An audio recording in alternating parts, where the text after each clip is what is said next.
Okay, so sorry for the delay, folks.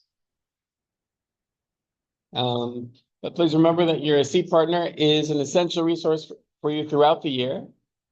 It's a great time to check to see if you're understanding what's going on at the present moment and to keep each other accountable and also to help one another out as we continue through this journey. The journey of, in this case, functions, part 2. So yeah, more functions. It is fun. You can't have functions without fun. You know that? No. So you can see it's a short unit, and it is a little bit awkward introducing the beginning of the unit, the last day before break. But I trust you to hold on to a good portion of it to not just purge your brains over the week that you're out. So let's do our best to make this be meaningful and see what we can make happen today. I'm hoping to give you time to work on in class on the assignment so we could start ironing that out. Yes, Katie. There will be a quiz. I believe it'll be on day 4. So it'll be generally the same information as the test. Okay, so let us get to it.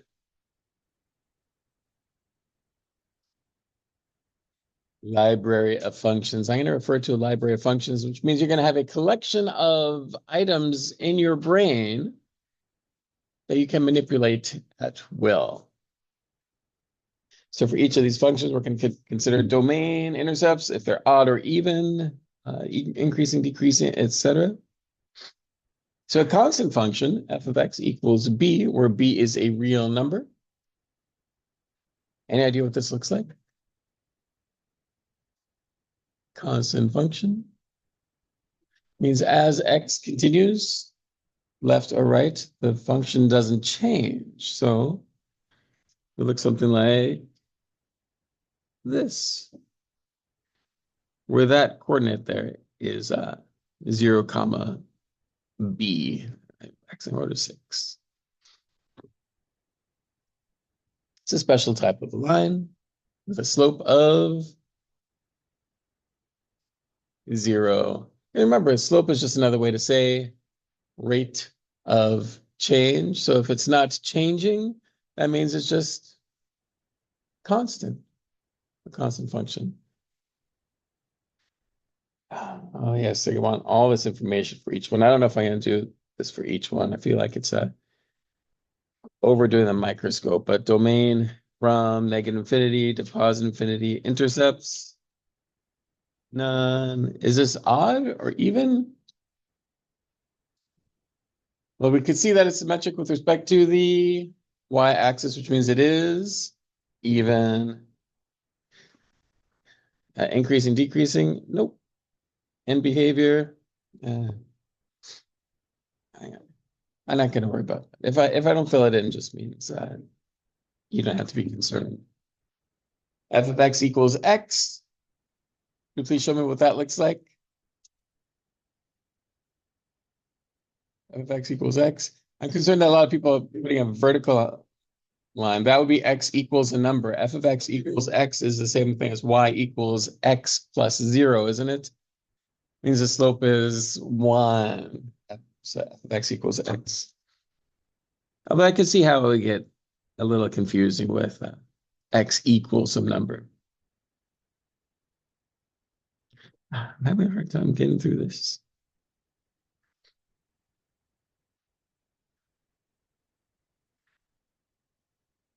Actually, I'm going to skip all of these. I really just want you to have the visual representation. Maybe we'll fill these in a little bit later. Absolute value function. You know what this one looks like?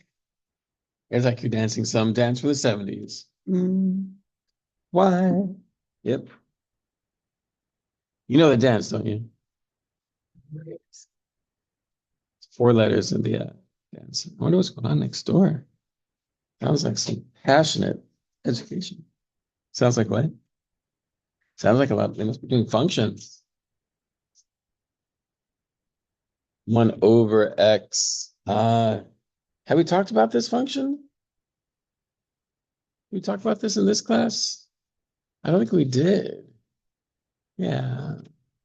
This one is an interesting one. It's definitely more interesting than the other ones. Let's just a terrible way to graph a function is by plotting, like plugging in x value, figuring out y value. But when we're building our library, I'll say, okay, let's do it in this case, just in our brain. Like when x is equal to 1, do you see what f of 1 is equal to?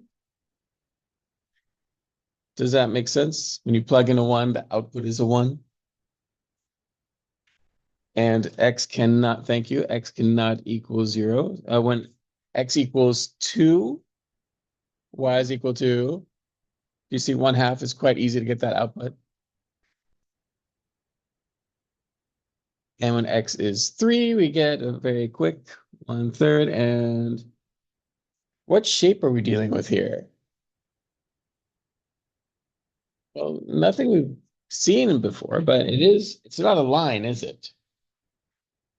It's like an exponential. Kind of like exponential. How close is this going to get to the x-axis? Infinitely close. Will it ever touch it? Even when x is 1,000, we come way out to the right. When you plug in 1,000, the output is 1/1000th. When you go out to 1,000,000, the output is 1/1,000,000th. So it'll never get to the x-axis, but it will approach it. So when it approaches it like that, I have a convention in my class that I just put on a half arrow like that. But that's just my class. Some teachers use it, most don't. So if you want to put a full arrow, you can. But now if you plug in a 0, well, things just don't happen. So what happens in between 0 and 1?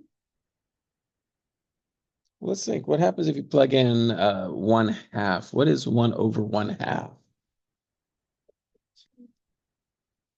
Is it true that 1/1/2 is 2?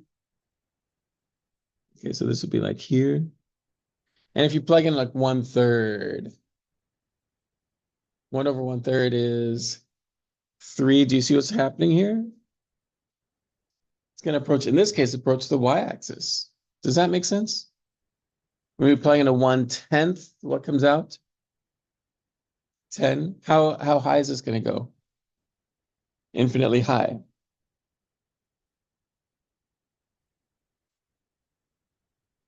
And a half arrow there, just on the other side.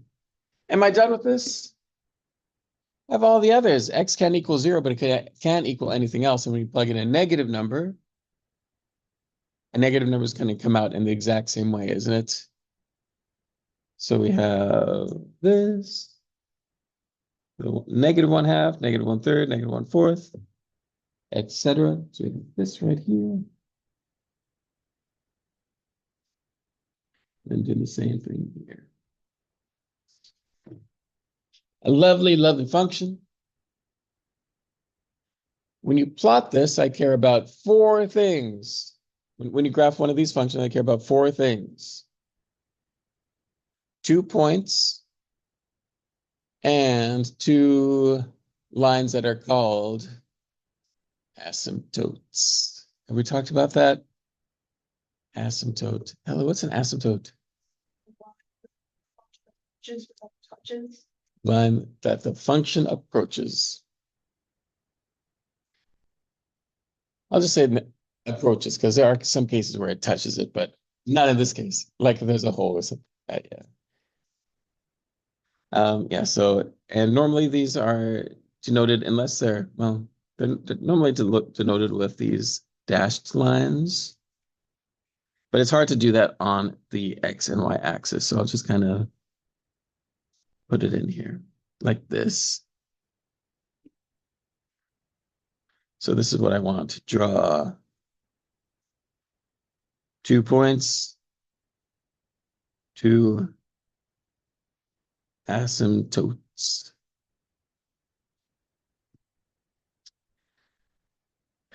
The word asymptote is a little strange. It has a silent P. But oddly enough, when some students pronounce it, they put that P elsewhere and they make it asymptote. There are isotopes that you study in science. There are telescopes that you study in science. In this class, we only study asymptotes, like a tote bag. Oh, there is a P there. Please don't put it at the end. It's not pronounced at all. Is this function even or odd or neither? It's odd, isn't it? If you plug in a negative x, you get negative original function. So I will include that. Is this, we'll just check with your neighbor to see where it's increasing or decreasing.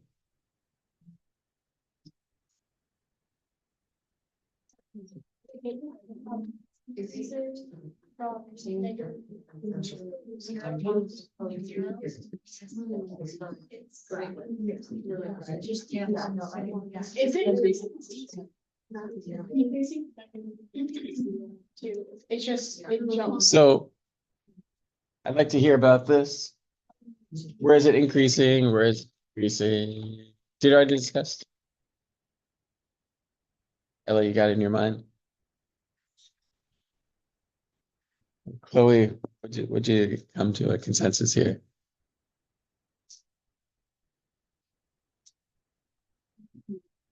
What's that? So you said there is this, but not that. I didn't hear the word you said. I think there's like increasing parts, but there are decreasing parts. Do we agree that this is only decreasing? So could we say it's decreasing from negative infinity to positive infinity? Negative infinity to zero, not equals to zero, and not equals to zero to.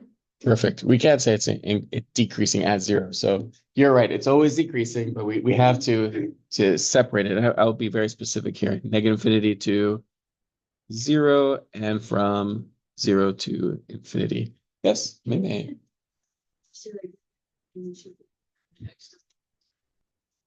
If I'm asking for, be mindful. If you do that, I'll say, okay. Okay, is the square function. Do you already know what this one looks like? Oh, is there? Oh yeah, y equals x squared. Do you know what this looks like already? I think some of you may be thinking square root of x, but this is x squared, which is also called a parabola. So let's see. We have a point here at 0, 0, 1, 1, 2, comma 4. And it is symmetric, oops, on the left.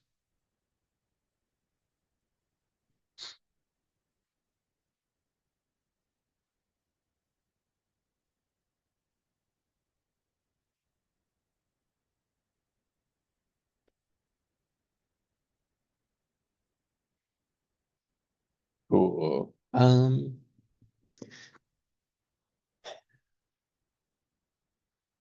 Have you heard of a delta Y pattern for this? Did you do this in middle school? Delta Y pattern? You could always use this for graphing a parabola, and it makes it super easy. 1a, 3a, 5a, dot, dot, dot. And then I'll say here, if y is equal to a times x squared. And that's the a right there. So for this one, the delta y pattern, since our a is 1, it's just 1, 3, 5, etc. And delta, that's just another way to say change in y. So that means you start from this bottom, and the bottom, of course, is called the vertex. From there, you're going to go up 1, and from that point, you're going to go up 3. And from that point, if there's room on the graph, you're going to go up 5. And if there's even more room, you're going to continue that pattern. 1, 3, 5, 7, 9, 11, etc. 5 to get the other points. And I do want to see all those points. Whatever fits on the grid, I want to see all those points.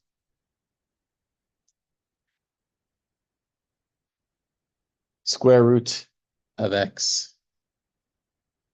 Do you know what this one looks like?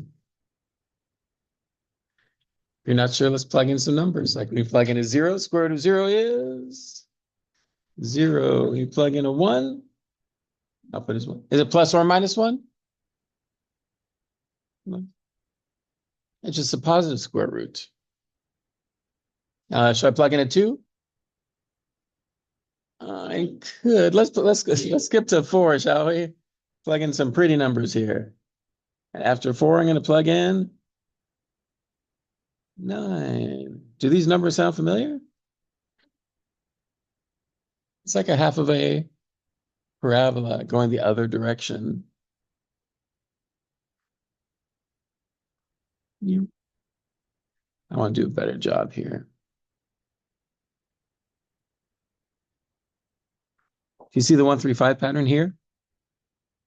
In this case, though, it's not delta y, it's delta x. Right? You see that 1, 3, and the 5 we can actually see here. Okay, the cube function. Oh, should I plug in -1? No, -1 would be out of the domain. Yeah, maybe we should discuss domain here. The domain is 0 to infinity if you're doing integral notation. Should we include 0? Heck yes, we should include 0. Should we include infinity? Never.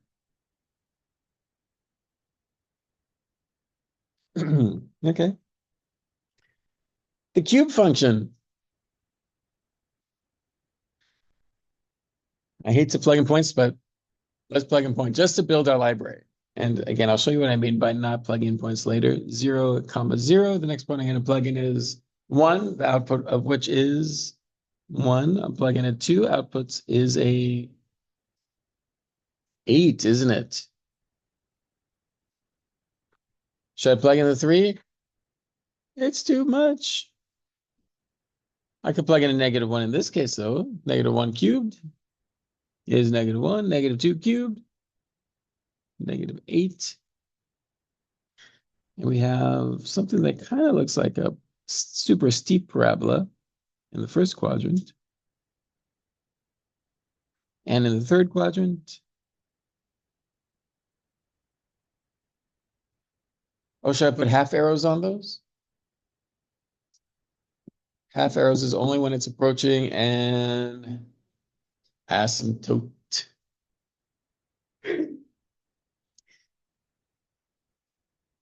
Cube root function. Price doesn't stop.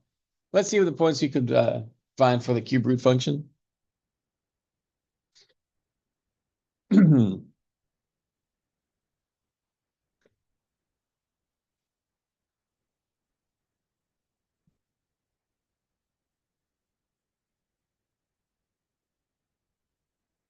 Well, as many points that will fit comfortably.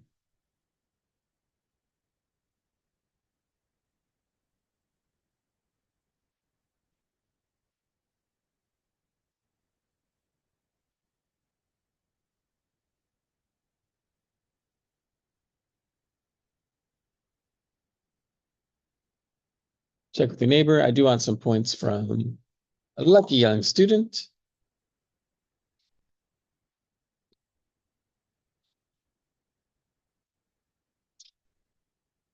Salud.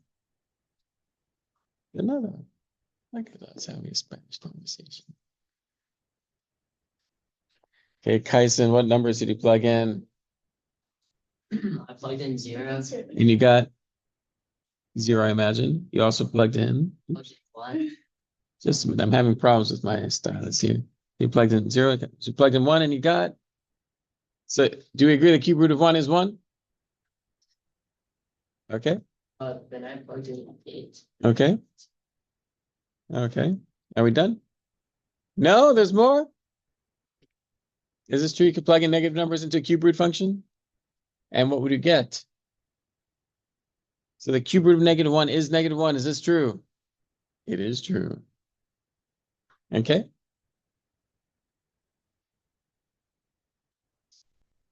Are we good? Nice. Thank you, Kyson.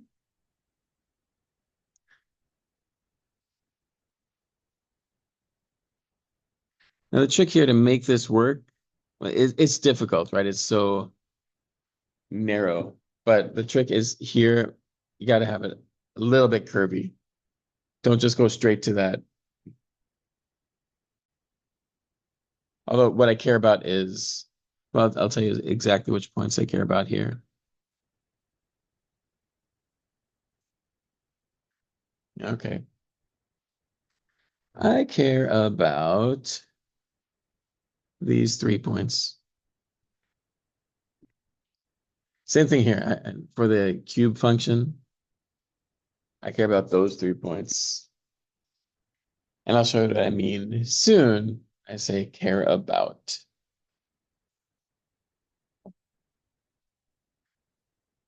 Yeah, these two look pretty similar, don't they?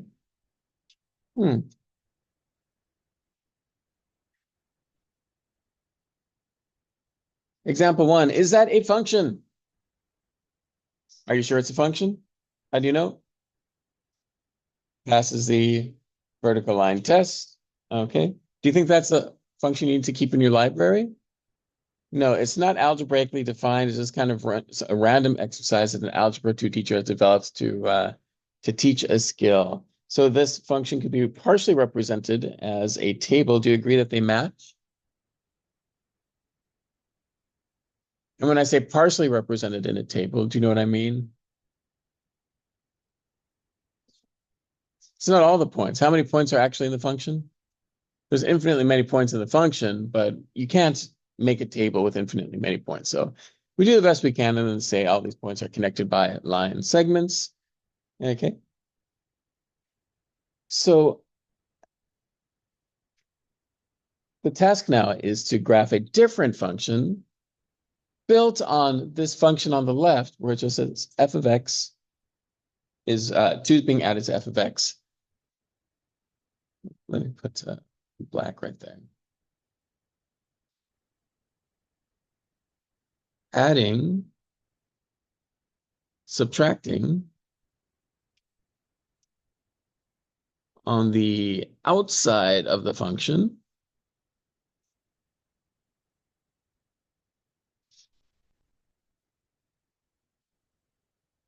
results in a vertical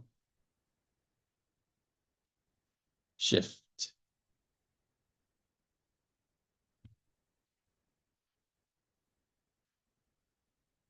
Also called a translation.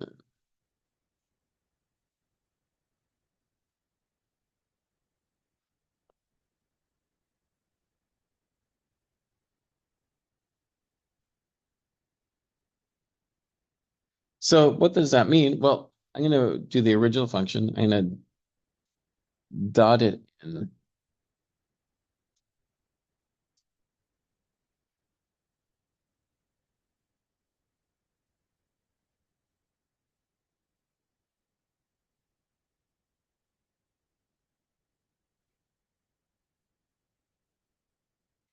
And each one of these points is just going to go up 2. So I'll do this in a different color.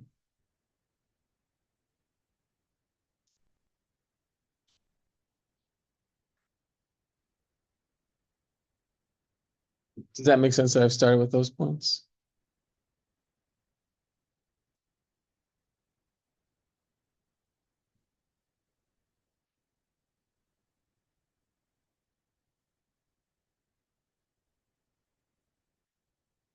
Does that look a little bit like the original function? I think I did it right. It should look exactly like the original function. It's just moved up. So it's just the y value has increased by 2 as directed in the directions.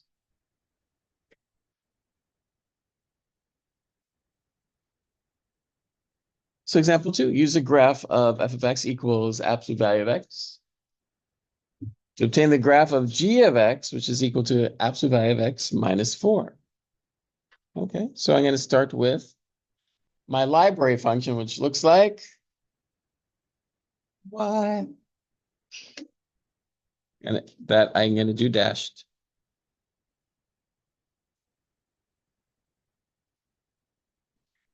And since it's absolute value of x minus 4, I'm gonna take each one of those points and move them down. And I'll do this in green once again. Oh, this is now solid.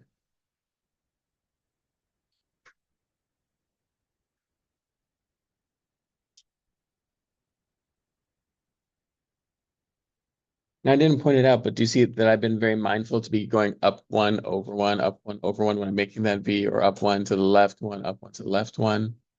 Make sure that you're doing the same thing. It's not just a random V with a vertex at the origin. It's very mindfully put through those points, those coordinates. And then same thing with the green.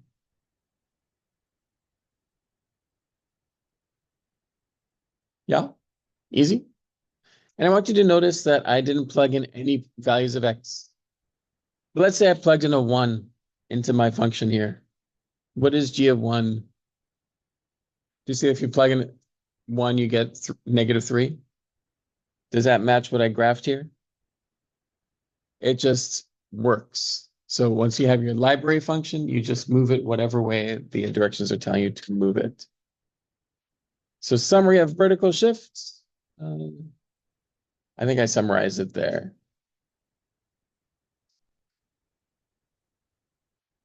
I'm not going to write it again. See notes above.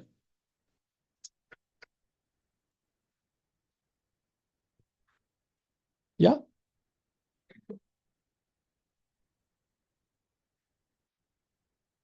Okay, so notice now in example 3 that 2 is the location has changed. Before I said it was outside the function. I hope it makes sense now that it is inside the function. Yeah, so now it's messing with the x's. Does that make sense? It's messing with the x's.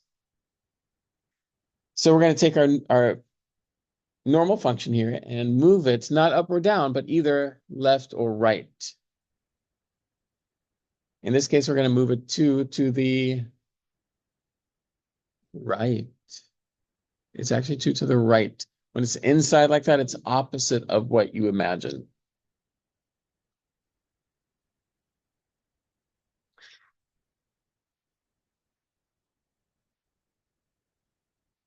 Inside results in horizontal.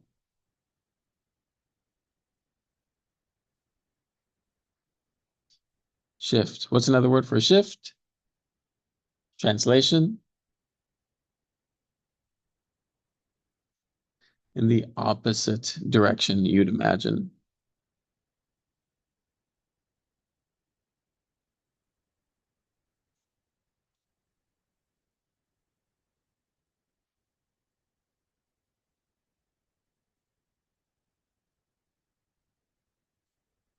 In other words, you see that x minus 2 is going to move 2 to the right. So I'm going to start again by putting my my dashed original function.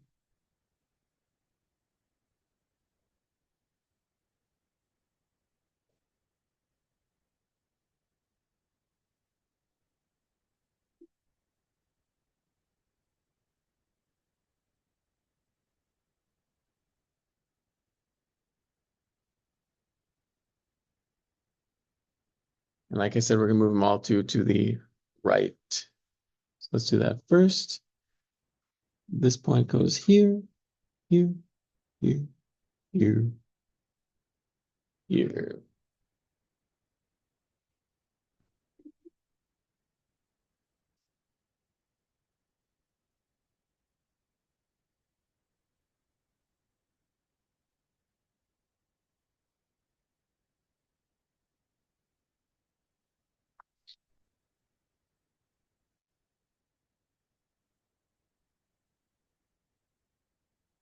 I feel like I messed one of those up.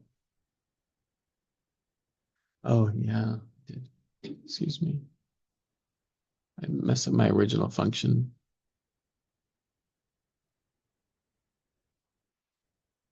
One, one, I did 2, 1. Hopefully we're copying directly.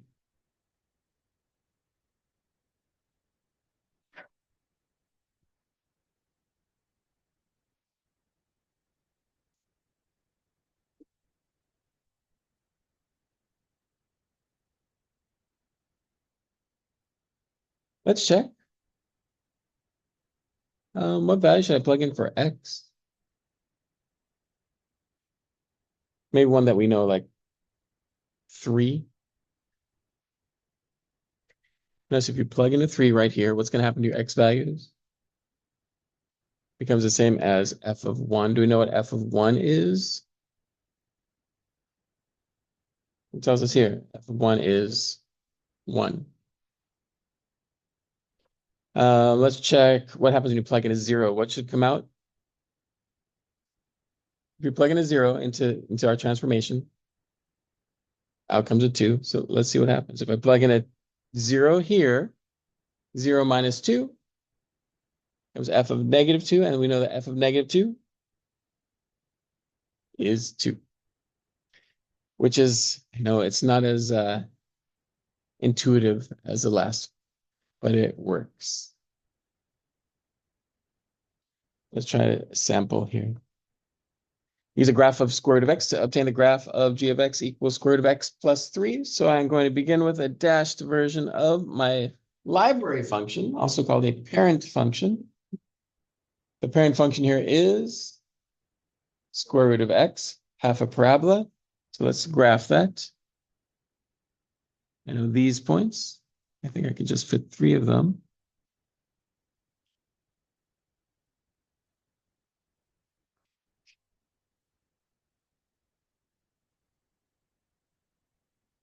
And which direction is this moving? In this case, it's 3 to the left. Because it says x plus 3. So it's opposite of what you'd imagine. It's 3 to the left. So I'll take the points that I already graphed. Boom, boom, boom. To be negative, what? Well, let's graph it and let's see how it makes sense, if it makes sense. So here we have our new function. Do you see the 1, 3, 5 pattern there? I think I could almost fit in another point. Okay, let's just plug in a number and see if this worked. Like the ones that we used. Like I'm going to plug in a 1. G of 1 is 2. Does that match our function? What's another one we could plug in? From the ones we have, G of -2. Plug that in. G of -2 gives us 1. G of -3, 0. So we could plug in negative numbers as long as the inside of the radical doesn't become negative. If we plug in a -4, we go into imaginary territory where we can't graph imaginary numbers. So that's out of the domain. Any questions? Elise, did I answer your question?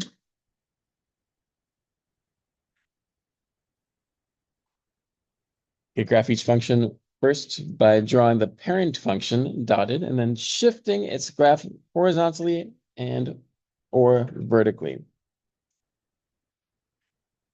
For number 6, the parent function is y equals.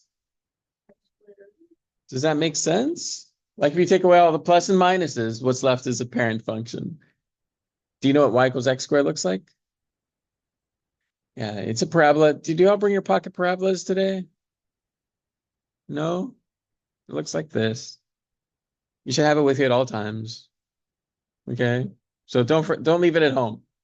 It's awkward and difficult to write. Shape of the parent function is called a parabola. Transformations. Please discuss which direction is this parabola going to be shifted?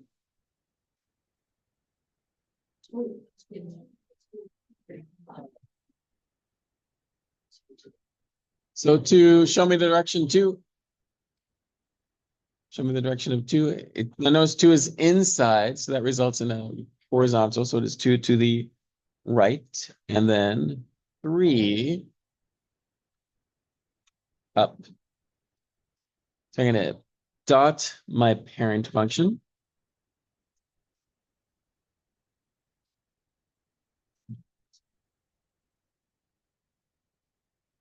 And each one of these points that I just did will be moved two to the right and three up. Is that going to be difficult to do? Make sure that you and your neighbor are okay doing this.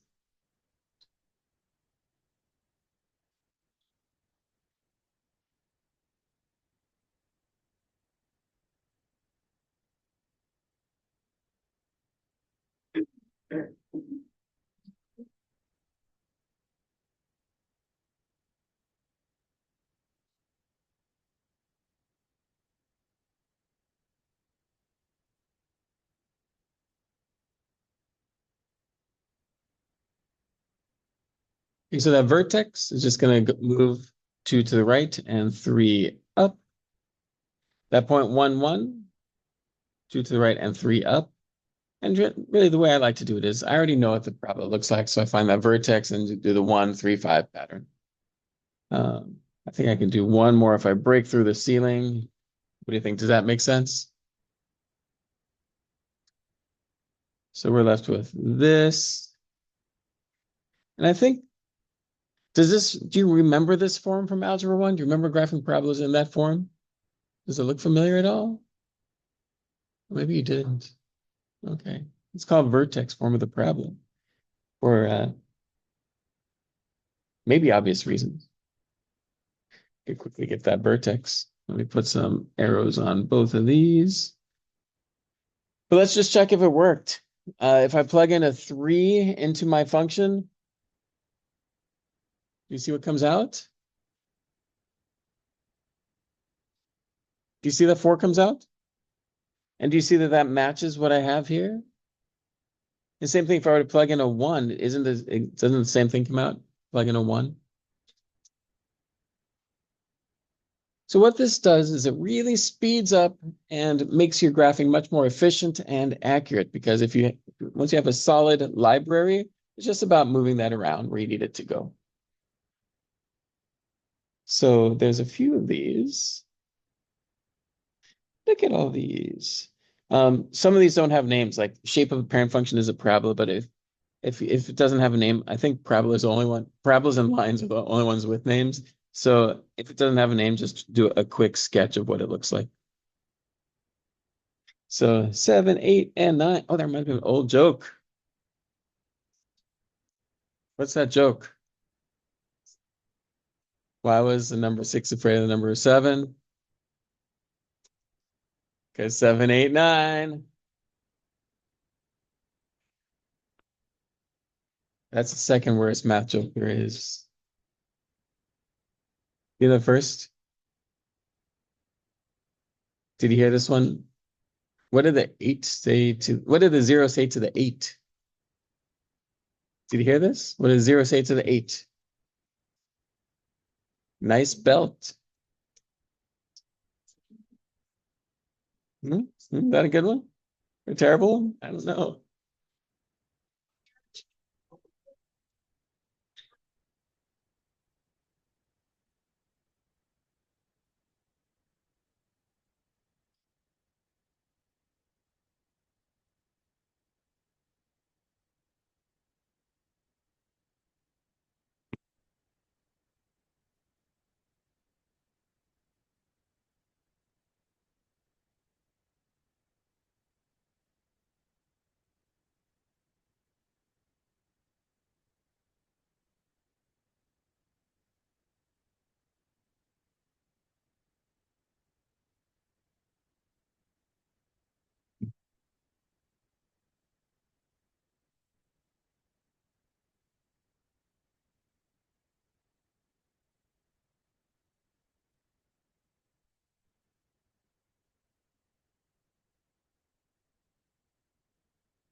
Once you finish one of them, please make sure to check in with your neighbor, especially if you're stuck.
If you're doing it right, it should be actually a pretty pleasant exercise.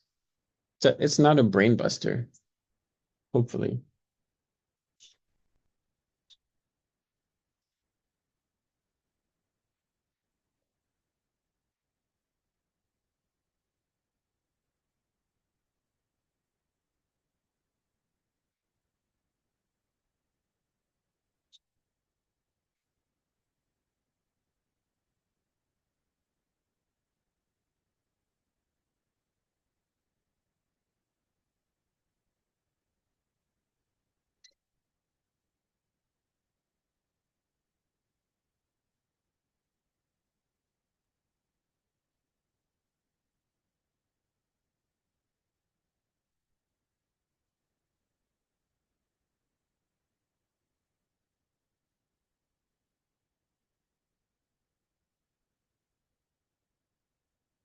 I'd like to call on someone for number 7 in just a minute.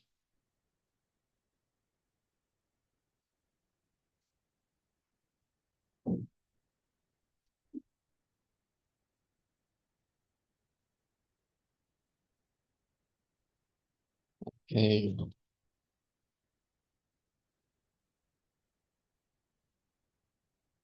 Mackenzie, what's the parent function for 7?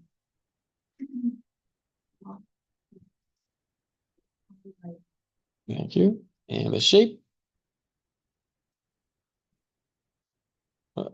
either a Y or a V, maybe a V because we don't count that stem. Okay, transformations.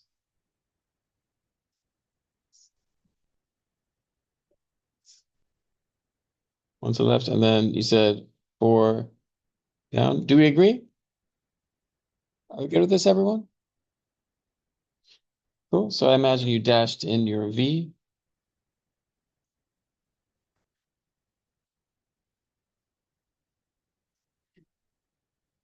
And you moved a 1 to the left and 4 down.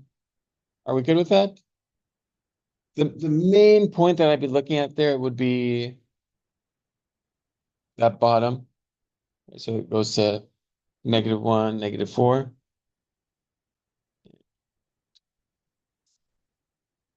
Then we could just make the V from there. Is that what you did basically? Good. Notice no plugging in numbers needed. I don't know, I'm making dashed.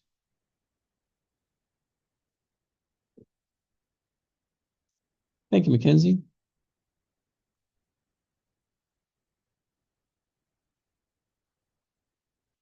I'll be asking two to come up to the board to do these in just a moment.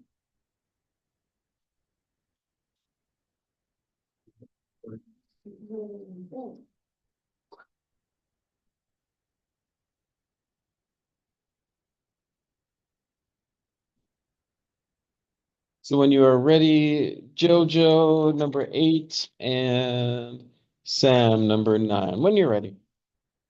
Come on up. The marker's over there. It's not here.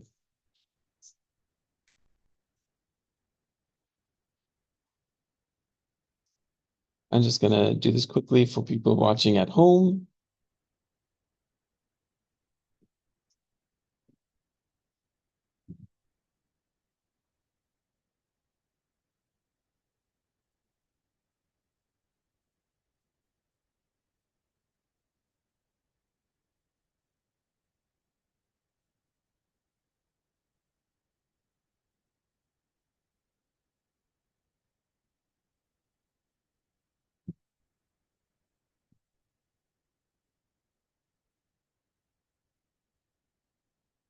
There's another marker if you wanna do the same thing.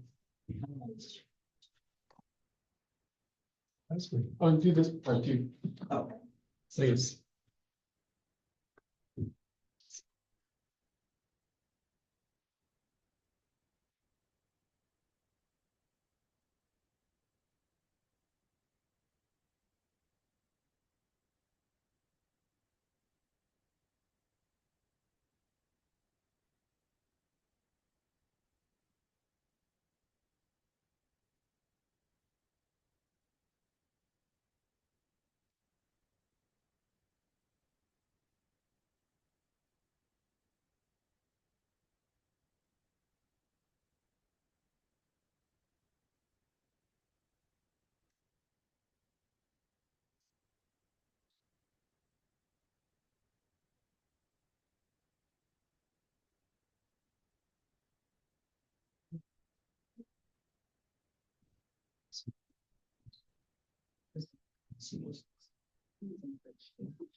Yeah, that's why it's.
Okay, let's take a look.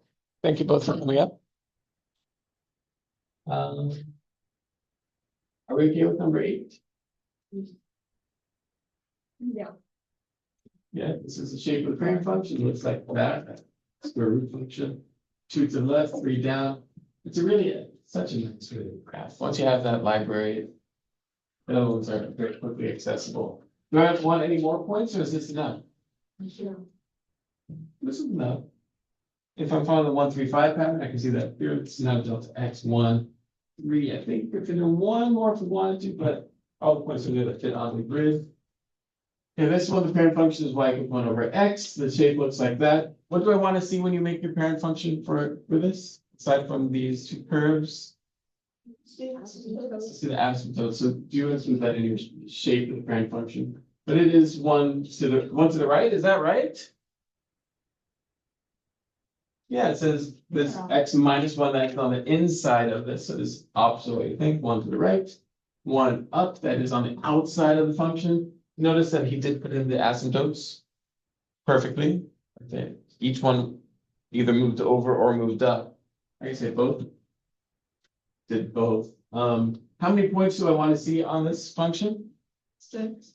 I just need to see 2 points. You did a little extra and it's fine. But really all I need to see is this point here, this point here. And the asymptotes. With those 4 elements that your graph is complete. Does that make sense? Yes, Kate? How do you draw the asymptotes? Good question. I'm gonna start from the beginning, just to show the process. Asymptotes are always gonna be dashed. So it used to be on the x and y axis. when it was moved to the right, I'm just gonna take that y-axis and move it here. The other one, I could move this one up and down, but it doesn't make any difference. A vertical line moves up and down, it's still a vertical line, so this was moved to the right. The other one was the x-axis. When I move that to the right, it doesn't make any difference, but when I move it up, it is now here. Yep. And the 2 points, do you see where I'm gonna put them? Here and here, those are the ones I care about. So it used to be here, I didn't put it dash two, just because too much to have. Used to be here and here, both with one up one, the right one. The rest I'm just going to approximate.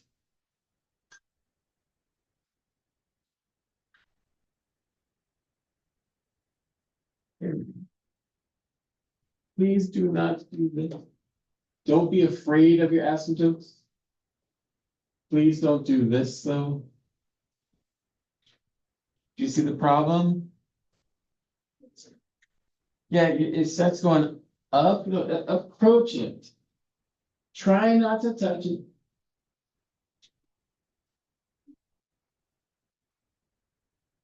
But yeah, this is what we're doing, and I'll give you more tips as we continue. But that's what we're looking at.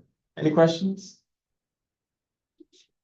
We had a great question about new asymptotes. Would you please discuss with your neighbor how would you describe these new asymptotes? Okay,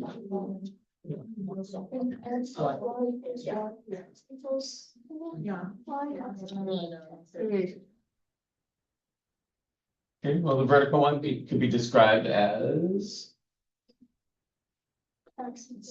x equals 1. Isn't it? Vertical line is always x equals some number. The other one is now y equals 1. So we're going to use that information for the last minute. This one. Any questions? Okay, well, that's it for this section. At least you have a question. I'm going to give you a few minutes till 9 o'clock to just zone out. Stretch if you need to.